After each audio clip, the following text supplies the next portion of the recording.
Just doing a little video to this Lee person here to just try and let them know what's going on.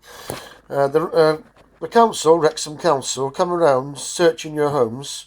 They say that they're going to do repairs, but they still haven't done repairs from years ago, and that was all written down on there. No, they come around taking notes of your things, even picking up and stealing things that I even spoke to them about why they were there in the first place. They told me to remove certain things from my home, said that they were unsafe. A company called Monster, who makes a surge protector, they said that that was unsafe and that it was overloading the system. I had the fire people out, like they said, proving that this was not a problem.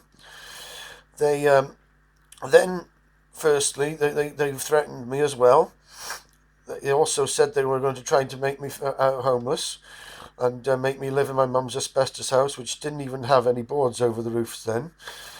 So that, yeah, they did that. They took things, and then they came back, one of them, and were too afraid to come in and hid around the corner when she dropped the things through. If that isn't guilt, I don't know what is. And I put her name up earlier, and the Twitter tried to stop me. They blocked my thing and made me take it down with the Wrexham Council. They do whatever they want. They call us crap.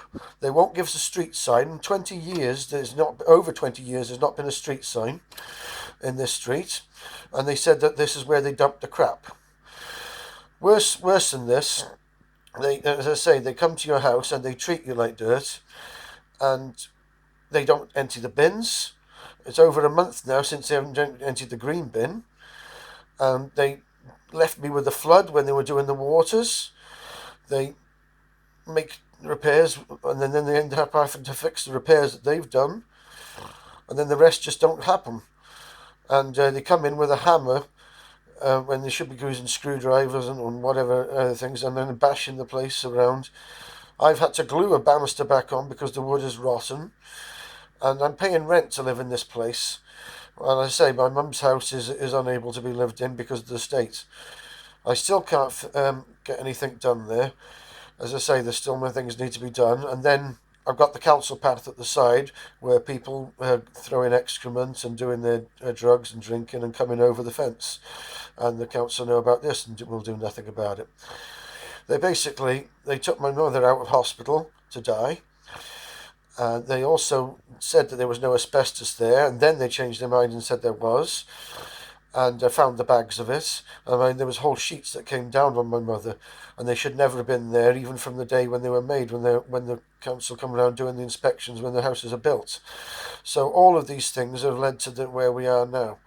As I say, there's an empty house that's owned by me because it was my mum's. I've inherited it, sadly, and then I've got this rental property, as I say, and this is just a piece of concrete with some steel around it, and some foam and pebble dashing now, and with a tin roof.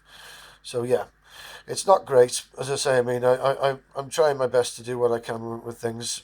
I've spent all my savings near enough, and living off what I've got left, and I was coming to the end of the line, and yeah, it's just doing what you can to try get by, and then they come harassing you some further, and people trying to break in, and the council smashing the other walls out in the house for the new people. After 8 months or 9 months of the house being empty, they started bashing the walls out and then just left it, and you can see the mess of the garden they made. So yeah, they just don't give a monkeys.